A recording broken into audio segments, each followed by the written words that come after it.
Last video में मैंने question पूछा था कि कैप की शील्ड जब थानोस ने एंड गेम के फाइनल बैटल में तोड़ दी थी तो उसे न्यू शील्ड कैसे मिली। Well right answer is here. जब कैप इन्फिनिटी स्टोन्स को रखने गए थे एंड अल्टरनेट टाइमलाइन में पेगी के साथ लाइफ स्पेंड करी थी, देन पेगी के साथ रहने के दौरान डेफिनेटली उनकी मुलाकात हावर्ड स्टार्क से फिर से हुई होगी, जिन्होंने मोस्ट प्रोबेबली कैप को न्यू शील्ड दी होगी which he took back to his future which was our present in Endgame. And जिन्होंने राइट आंसर दिया था उन्हें वीडियो के एंड में मिलेगा शाउट आउट। तो भाई रिसेंटली तुमने ये रिपोर्ट तो सुनी ही होंगी कि मार्वल जोनाथन मेजर्स को एज कैंग द कॉन्करर फिर से वापस ला रहा है, लेकिन उसे लाने का रीजन सिर्फ इतना है कि वो एमसीयू में कैंग की कहानी को खत्म करके फैंस को क्लोजर देना चाहता है। That's it. कैंग की स्टोरी कोई बहुत ज्यादा आगे नहीं बढ़ने वाली है एंड रूमर्स हैं कि Kang and all his variants will be killed by RDJ's Doctor Doom. But ये पॉसिबल कैसे है? कैसे कैंग जैसे एक ओवरपावर्ड कैरेक्टर को जो खुद टाइम और किस्मत को कंट्रोल कर सकता है, उसे डॉक्टर डूम जैसा एक मियर ह्यूमन बीइंग कैसे मार सकता है भला? वेल एक बात याद रखना, एमसीयू में फेट यानी किस्मत कभी भी रैंडम नहीं होती, इवेंट्स का होना पहले से ही तय रहता है। वरना खुद सोचो, कैंग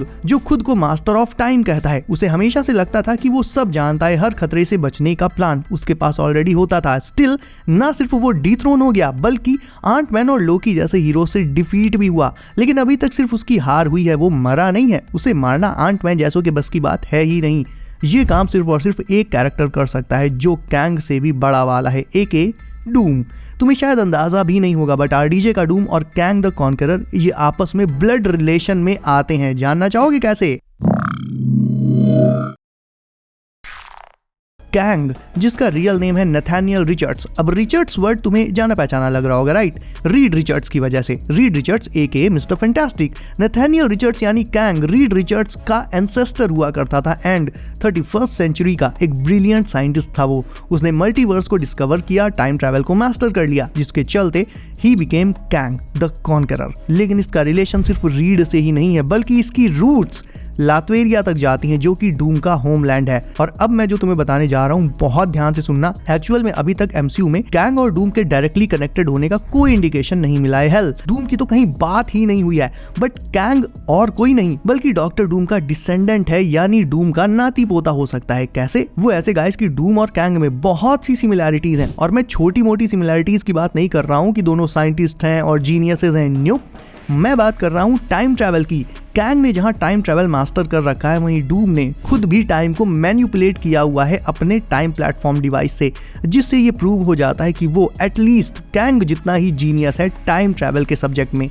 और सबसे बड़ा प्रूफ तुम्हें याद होगा, आंट-मैन क्वांटम मेनिया में कैंग ने आंट-मैन से कहा था कि I have seen the end and you are not in it. तो मेरे ख्याल से ये वो एंड होगा जिसमें डूम सब कुछ टेक ओवर कर लेगा एंड जाहिर है सिनेरियो में आंट-मैन या तो डायरेक्टली मारा ही जाएगा या फिर किसी और रीजन के चलते एग्जिस्ट करना बंद कर देगा। कैंग ने बहुत समय से बहुत सारी टाइमलाइंस को इरेज किया है, जिसका रीजन ये हो सकता है कि क्योंकि वो खुद डूम का डिसेंडेंट है, यानी वो एक तरह से डूम के बाद आता है, मतलब डूम के फ्यूचर में आता है और डूम कैंग के पास्ट में आता है। अब टाइमलाइंस को इरेज करके वो ये मेक श्योर कर रहा होगा कि उसका पास्ट और पास्ट में एग्जिस्ट करने वाला डॉक्टर डूम खत्म हो जाए, बट अनजाने में वो टाइमलाइंस को इरेज करने के साथ ही साथ खुद अपने ओरिजिन को भी तो इरेज करता जा रहा होगा ना, और इस बात पर उसका ध्यान गया ही नहीं। तो जितना टाइम कैंग टाइमलाइंस को इरेज करने में स्पेंड करता रहा ये सोचकर कि वो डूम को फ्यूचर में थ्रेट बनने से रोक देगा, वो उल्टा अपना खुद का डाउनफॉल इंश्योर कर रहा था। अब इमेजिन करो कि आरडीजे का डूम लातवेरिया में या जहां भी होगा वहां वो अपने कासल में बैठकर कैंग की ये सारी कलाकारी देख रहा होगा कि कैसे कैंग के टाइम में मेडल करने की वजह से मल्टीवर्स अब टूटने लगा है। प्लस वो 616 और बाकी की अर्थ्स के बारे में भी जानता है, स्पेशली 616 के बारे में तो जरूर से जानता है, बिकॉज यहीं पर मल्टीवर्स क्रैक हो गया था नो वे होम के इवेंट्स के दौरान एंड दूसरे यूनिवर्सेस के विलेंस 616 में आने लगे थे। यानी मल्टीवर्स के डिस्ट्रॉय होने वाले जितने भी मेजर इवेंट्स हुए हैं एमसीयू में, चाहे वो इनकर्जन्स हो, रियलिटी का टूटना हो, वो सब के सब समहाउ 616 से ही कनेक्टेड रहे हैं। तो डूम का ध्यान डेफिनेटली 616 और स्ट्रेंज पर गया ही होगा। प्लस बात करें काउंसिल ऑफ कैंग्स की, तो वो तो अपने खुद के डोमिनेंस को लेकर इतने अंधे हो गए कि उन्हें अब और कुछ दिखता ही नहीं है। ना उन्हें आने वाले डूम के खतरे का अंदाजा है, ना इस बात का कि उनके इस मल्टीवर्स डोमिनेंस वाले प्लान में कितनी कमियां हैं। बट स्टिल कैंग और council of Kangs both are still in the game. लेकिन सबसे बड़ा क्वेश्चन तुम्हारे मन में यही होगा कि डूम कितना भी जीनियस हो, है तो एक अकेला बंदा ही ना, वो हजारों लाखों कैंग वेरिएंट से अकेला कैसे लड़ सकता है, टिकेगा भी कैसे, मारने की तो बात छोड़ो। तो इसका जवाब बहुत ज्यादा इंटरेस्टिंग है। डूम वो इंसान है जो वॉर्स लड़ता नहीं बल्कि उन्हें शुरू होने से पहले ही खत्म करके अपनी विक्ट्री को इंश्योर कर लेता है, और इसकी शुरुआत वो करेगा कैंग का ओरिजिन जानने से। यानी वो ये पता लगाएगा कि कैंग का रीड रिचर्ड्स से एग्जैक्टली क्या रिलेशन है, उसका ओरिजिन क्या है। और ऐसा डेफिनेटली हो सकता है बिकॉज कुछ महीनों बाद फैंटास्टिक फोर मूवी ना सिर्फ रिलीज हो रही है बल्कि इंटरेस्टिंग थिंग इज दैट कि ये फैंटास्टिक फोर टीम हमारे 616 की है ही नहीं। तो कैंग का ओरिजिन पता करते करते डूम को ये पता चलेगा कि कैंग रीड की नहीं बल्कि उसकी अपनी खुद की ब्लड लाइन में आता है, जो कि अपने ईगो से करप्ट हो चुका है। जैसा कि थोड़ी देर पहले मैंने तुम्हें बताया था, जब कैंग टाइमलाइंस को इरेज करता था तब वो शायद से कैंग के वेरिएंट से बचने के लिए नहीं बल्कि एक्चुअल में डूम से बचने के लिए ऐसा करता था।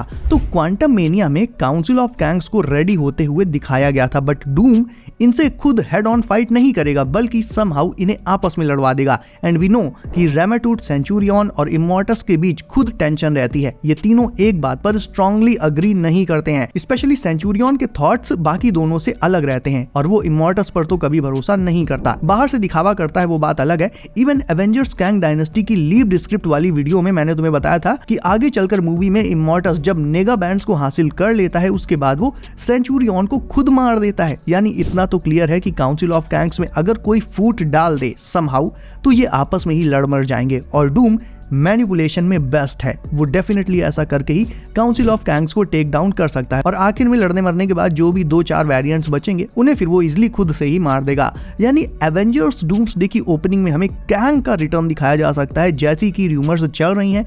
इवन हो सकता है कैंग और एवेंजर्स की फाइट भी दिखाई जाए, बट डूम पीछे से लॉन्ग गेम खेल रहा होगा। वो परफेक्ट मोमेंट का वेट करेगा, और जब हमारे हीरोज कैंग को रोक देंगे और खुद भी अच्छा खासा डैमेज हो चुके होंगे, ये मोमेंट डूम के स्ट्राइक करने के लिए परफेक्ट रहेगा। And then he will emerge not as a ruler बल्कि as a god level threat for Avengers and the whole multiverse. And इसीलिए अभी तक वो एमसीयू में सामने नहीं आया है, क्योंकि वो पर्दे के पीछे से बैठकर अभी अपने परफेक्ट मोमेंट का इंतजार कर रहा है। एंड इस टाइम टीवीए भी पहले के कंपैरिजन में काफी बिखरा हुआ है, which is also a good thing for doom, because इस सारे क्योस के बीच डूम को टीवीए से मॉनिटर आखिर करेगा कौन। And by the way guys, I know मैं जो भी बता रहा हूं उसमें से 50% तो फैक्ट्स हैं जो एमसीयू में हुए हैं, और बाकी का 50% सिर्फ थ्योरी ही है। स्टिल थ्योरीज ही आगे जाकर मूवीज में सच होती हैं। एंड टू बी ऑनेस्ट, मैंने क्वांटम मेनिया से लेकर लोकी एंड बाकी की एमसीयू हिस्ट्री को और जो लेटेस्ट कैंग के रिटर्न की रिपोर्ट्स आ रही हैं उन्हें आपस में कनेक्ट करके ये सारी चीजें फिगर आउट करने की कोशिश करी है कि मार्वल कैंग को आखिर डूम से क्यों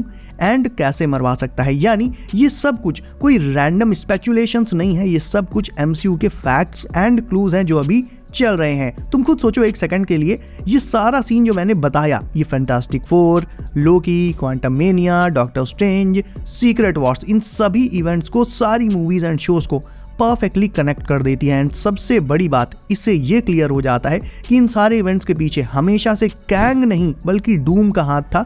वो ही इन सारे इवेंट्स का मास्टरमाइंड है। इवन अभी भी वो बैकग्राउंड में है, सामने नहीं आया है, और he is a lot better than Kang. वो कैंग का गेम उससे भी बेटर वे में खेलता है, और इस पूरे सिनेरियो में कैंग की हार का सबसे बड़ा रीजन निकल कर आता है सिर्फ और सिर्फ उसकी एरोगेंस। और ये चीज हम पहले भी लोकी में देख चुके हैं। कैंग को हमेशा से यही लगता है कि he is in control, but in reality कोई पीछे से आकर उसका काम लगा देता है, और बाद में जब उसको दर्द होता है तब उसे पता चलता है। कभी लोकी तो कभी Ant-Man, and now it's time for the final blow जो उसे देगा Victor von Doom.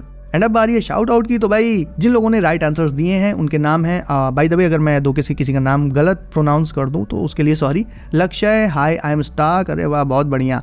I am NK Ahlawat, app craft studio, edits toxics, code wiz Amit, Mayurpal, Sudeep Kumar, रू fabrication, Juned place, BGMI gamer, Marvel nerd, Kamran Raheel, Shakid Haider. Sorry last video में मैं शाउट आउट नहीं दे पाया था because वो वीडियो ना पहले से ही मतलब प्री रिकॉर्डेड थी एक तरह से, सो इस वजह से मैं उसमें शाउट आउट नहीं दे पाया था। एनीवेज सो गाइस, तुम्हें आज की वीडियो के बारे में, आज की इस थ्योरी के बारे में क्या लगता है ये मुझे कमेंट करके बताओ। इसके अलावा वीडियो अच्छी लगी तो उसे लाइक करके चैनल कर लो सर, नोटिफिकेशन कॉल पर डालना बिल्कुल मत भूलना अगर अभी तक नहीं किया है तो, ताकि आने वाली लेटेस्ट मार्वल अपडेट्स सबसे पहले मिले तुम्हें। सो गाइस बी सेफ, अपना ख्याल रखिए आप। मेरा नाम है Himanshu and as always I will see you in next one.